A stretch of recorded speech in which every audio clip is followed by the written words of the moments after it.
تھوڑا سا انفوکسڈ ہو کے ہو سکتے ہیں. ذکر ہے اللہ تعالیٰ کا, بازار میں جائے, مطلب انسان کر سکتا ہے, اجر ملے گا.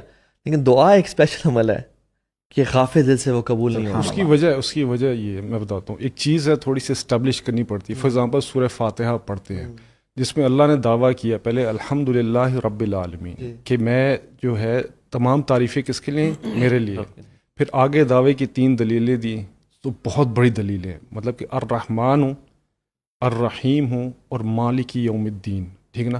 اب یہ جب 3 چیزیں اسٹیبلش ہو جاتی ہیں کہ رحمان بھی اللہ ہے, مطلب ایکسٹینسولی اس دنیا میں سب کی سننے والا. ابلیس کا کھانا نہیں بند کیا. سب سے پہلی دعا کس کی بلا قبول ہوئی بتائیں مجھے؟ ابلیس کی دعا. مجھے وقت دیں. ابلیس کی دعا کہ اللہ گیو می ریسپائٹ. کس چیز کی ریسپائٹ؟ میں آپ کے بندوں کو گمراہ کروں گا. ٹھیک ہے چلے جاؤ. دوسری دعا آدم علیہ السلام کی. تو یہاں سے پتہ چلتا ہے اللہ رحمان ہے. پھر رحیم ہے. رحیم مطلب انٹینسولی کہ قیامت کرو صرف مسلمانوں کے لیے. پھر اس کا مالک یوم الدین. اب یہ جب 3 چیزیں اسٹیبلش ہو گئیں, آپ کا توحید پکا ہو گیا. اب آپ نے کہا ہاں ایاک نعبد و ایاک نستعین, کہ اللہ آپ ہی سے ہم مدد مانگتے ہیں اور آپ ہی کی عبادت کرتے ہیں. اس لیے پھر کہتے ہیں اہدنا الصراط المستقیم. تو یہ چیزیں جو شروع میں اسٹیبلش جب ہو جاتی ہیں, پھر جب آپ دعا کرتے ہیں آپ کو توحید کمپلیٹ ہو جاتا ہے, اور آپ کو پتہ چل گیا کہ اس استعانت جو ہے صرف اور صرف کس سے؟ اللہ سے. صرف اللہ سے. کیوں؟ کیونکہ اس کے پاس جو چیزیں ہیں اللہ کے پاس, وہ کسی اور کے پاس ہو ہی نہیں سکتی ہیں. یہ خزانے اللہ کے پاس ہے.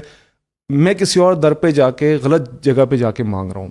جو آپ جو کہنے کا مقصد یہ ہے کہ جو دعا مانگنے کا طریقہ ہے وہ اللہ کی حمد و ثنا بیان کرنا ہے, اور اس کے بعد چونکہ تو سورہ فاتحہ ہے لیکن جنرلی اس کے بعد اللہ کے نبی پہ درود پڑھنا ہے, کیونکہ حدیث میں آتا ہے دعا معلق ہو جاتی ہے, اوور کرتی ہے جب تک اللہ کے نبی پہ درود نہ پڑھا جائے. اس نے دعا مانگی نا تو درود نہیں بھیجا, اللہ کے نبی نے فرمایا عاجل ھذا, اس نے نا جلدی مچائی ہے, تو حمد و ثنا کے ساتھ مجھ پہ درود بھی بھیجو. اور پھر ایٹیکیٹس میں یہ بھی آتا ہے سبحان اللہ کہ انسان اپنی عاجزی اور انکساری بیان کرے کہ یا اللہ, یعنی جو تضرع و خفیہ.